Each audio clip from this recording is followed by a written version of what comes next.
आता घडामोडी आहे चंद्रपूरच्या महापौर पदाच्या निवडणुकीची। अखेर ठाकरेंच्या शिवसेनेनं भाजपला पाठिंबा दिला आणि काँग्रेसच्या गटबाजीचा फायदा घेत भाजपचा महापौर झाला। त्यामुळे चंद्रपूरमधील ठाकरेंची शिवसेना आणि भाजपच्या या युतीची जोरदार चर्चा आहे। पाहूया। अखेर चंद्रपूरमध्ये काँग्रेसच्या गटबाजीचा फायदा घेत आणि चक्क उद्धव ठाकरेंच्या शिवसेनेच्या मदतीनं भाजपचा महापौर झाला। भाजपच्या संगीता खांडेकर यांनी काँग्रेसच्या वैशाली महाडोळे यांचा एका मतानं पराभव केला। विशेष म्हणजे ऐनवेळी ठाकरेंच्या शिवसेनेने काँग्रेसला मदत न करता भाजपशी हातमिळवणी केली। काँग्रेसनं ठाकरेंच्या शिवसेनेला महापौरपद देण्यासाठी नकार दिला, कारण वडेट्टीवार आणि धानोरकर अशा काँग्रेसच्या 2 गटांमध्ये महापौर पदासाठी रस्सीखेच सुरू होती। काँग्रेसचे 2 गट असल्यानं ठाकरेंच्या शिवसेनेला महापौरपद देणं शक्य नव्हतं। पण भाजपनं 2.5 वर्षांपैकी सुरुवातीचे 1.25 वर्ष महापौरपद आपल्याकडे ठेवत नंतरचे 1.25 वर्ष ठाकरेंच्या शिवसेनेला देण्याचं मान्य केलं। चंद्रपूरच्या महापालिकेत काँग्रेसचे सर्वाधिक 27 नगरसेवक होते, तरीही काँग्रेसला भाजपनं सत्तेपासून दूर केलं। चंद्रपूर महापालिकेत बहुमताचा आकडा हा 34 इतका आहे। प्रकाश आंबेडकर यांच्या वंचितचे 2 नगरसेवक गैरहजर राहिले आणि एमआयएमच्या एका नगरसेवकानं तटस्थ भूमिका घेतली, त्यामुळे बहुमताचा आकडा हा 32 वर आला। काँग्रेसचे 27 आणि मित्रपक्ष जनविकास सेनेचे 3 नगरसेवक आहेत, तर ठाकरेंच्या शिवसेनेचे 6 नगरसेवक होते। 36च्या आकड्यामुळे आरामात काँग्रेसचा महापौर होऊ शकला असता, पण ठाकरेंच्या शिवसेनेने भाजपसोबतच जाणं पसंत केलं। भाजपचे 23 नगरसेवक, ठाकरेंच्या शिवसेनेचे 6 नगरसेवक, शिंदेंच्या शिवसेनेचा 1 आणि 2 अपक्षांनी भाजपच्या बाजूने मतदान केलं। अशा पद्धतीनं भाजपचं संख्याबळ हे 32 नगरसेवकांचं झालं, तर काँग्रेसला बसपाच्या 1 नगरसेवकानं मतदान केलं। त्यामुळे काँग्रेसच्या वैशाली महाडोळे यांना 31 मतं मिळाली। अशा पद्धतीनं एका मतानं भाजपचा महापौर झाला।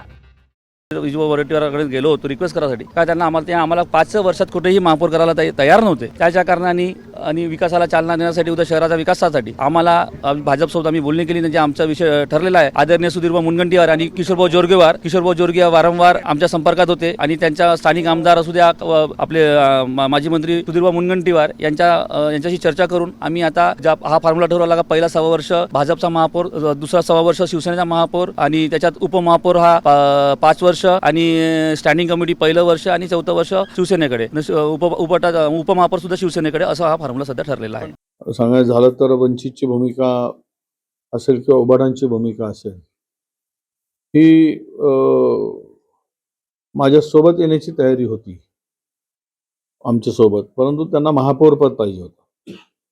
त्यावर आम्ही अपयशी ठरलो आणि भाजपकडून जे काही ऑफर त्यांना दिल्या गेल्या त्या प्रचंड मोठ्या प्रमाणात होत्या, त्याची पूर्तता आम्ही करू शकलो नव्हतो। आमच्या हातात तोंडाचा घास मात्र हिरावला गेला। पूर्णत्व जबाबदारी जर कदाचित एकट्या कोणाकडे तरी एकाकडे दिली असती तर त्याची चित्रही आम्हाला त्या पद्धतीनं वेगळेपणा दाखवता आला असता। जे सेक्युलर पक्ष म्हणून वंचित असतील किंवा एमआयएम असतील, हे देखील या ठिकाणी कुठंतरी त्यांनी अप्रत्यक्षपणे भाजपाला पाठिंबा दिला। ते तटस्थ राहिले, काही सभागृहात हजर राहिले नाही, त्याच्यामुळे या ठिकाणी आम्हाला सत्ता ही गमवावी लागली। पण जो पक्षाचा आदेश होता की कुठल्याही परिस्थितीत महापौर हा भारतीय राष्ट्रीय काँग्रेस पक्षाचा हा झाला पाहिजे, आणि समजा असं करायचे काम पडलं किंवा तडजोडीची वेळ आली तर आपण तटस्थ राहण्याची भूमिका या ठिकाणी घ्यावी, त्या पद्धतीने आम्ही केलो आणि आम्ही कुठेही मायनस झालो नाही। ठाकरेंच्या शिवसेनेकडून अपेक्षा होती असं म्हणत ठाकरेंच्या शिवसेनेवर वडेट्टीवारांनी नाराजी व्यक्त केली। काही दिवस आधी त्यांनी मातोश्रीवर उद्धव ठाकरेंची भेटही घेतली होती। पण महाविकास आघाडीमध्ये असताना उद्धव ठाकरेंनी चंद्रपूरमध्ये भाजपसोबत जाण्याचा निर्णय केला। विशेष म्हणजे महापौर पदासाठी मतदानाच्या काही तासांपर्यंत भाजपला मदत होणार नाही, काँग्रेससोबतच जाणार असं संजय राऊत म्हणत होते। तर उद्धव ठाकरेंशी चर्चा करूनच चंद्रपूरचा निर्णय झालाय असं सुषमा अंधारे म्हणाल्यात। त्यावरून मनसेनेही उद्धव ठाकरेंना डिवचण्याची संधी सोडली नाही। शिवसेना पक्षप्रमुख उद्धव ठाकरे यांनी स्पष्ट सूचना चंद्रपूरच्या आमच्या पदाधिकाऱ्यांना दिलेल्या आहेत। एक वेळ विरोधी पक्षात आपल्याला बसावं लागलं तरी चालेल, पण भारतीय जनता पक्षाला मदत होईल किंवा भारतीय जनता पक्षाची सत्ता स्थापन होईल अशा प्रकारची कोणतीही पावलं किंवा भूमिका आपल्याला घेता येणार नाही.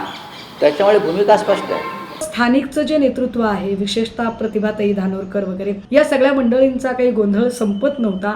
अशा वेळेला आमच्या संघटनेमध्ये स्थानिक पातळीवर विस्कळीतपणा येऊ नये यासाठी संदीप गिरेंनी ती घेतलेली भूमिका, ही भूमिका त्यांनी माझ्याशी चर्चा केलेली आहे आणि मी एकूण तिथलं स्थानिकचं जे समीकरण आहे आणि ती स्थिती आहे ती सन्मान्य पक्षप्रमुखांना सुद्धा व्यवस्थितपणे कळवलेली आहे. त्यामुळे संदीप गिरेंच्या आणि आमच्या भूमिकेत कुठेही विसंवादी वातावरण आहे असं समजण्याचं काही कारण नाही. संजय राऊत साहेब आणि उद्धव साहेब यांचं मनापासून अभिनंदन की त्यांना चंद्रपूरमध्ये तरी महापौर पद मिळालंय, त्याबद्दल अभिनंदन करतो. आणि शेवट आता ही गोष्ट त्यांना कळली असेल की बाबा काही गोष्टी या स्थानिक लोकांना निर्णय घेण्याचे अधिकार जसे सन्मान्य राजसाहेबांनी दिले होते आणि तसेच त्यांच्या स्थानिक लोकांना त्यांनी दिले असावेत. आकांतांडो कुठल्या गोष्टीवर करण्याच्या आधी 10 वेळेला विचार केला पाहिजे.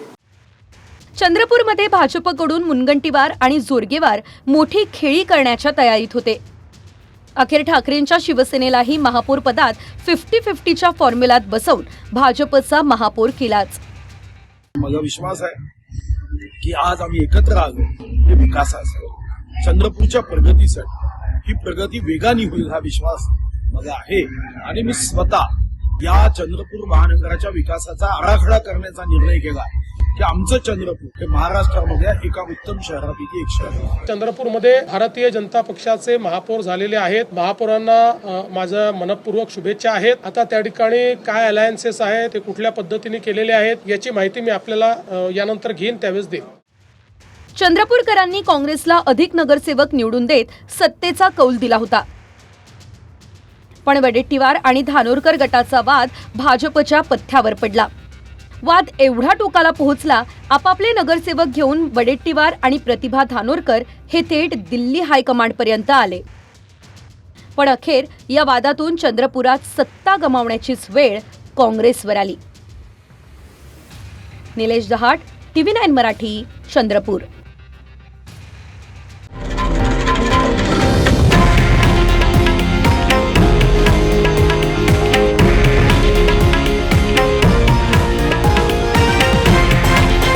हे आहे देशातील नंबर 1 न्यूज नेटवर्क आणि आपण पाहत आहात TV9 मराठी, एकमेव.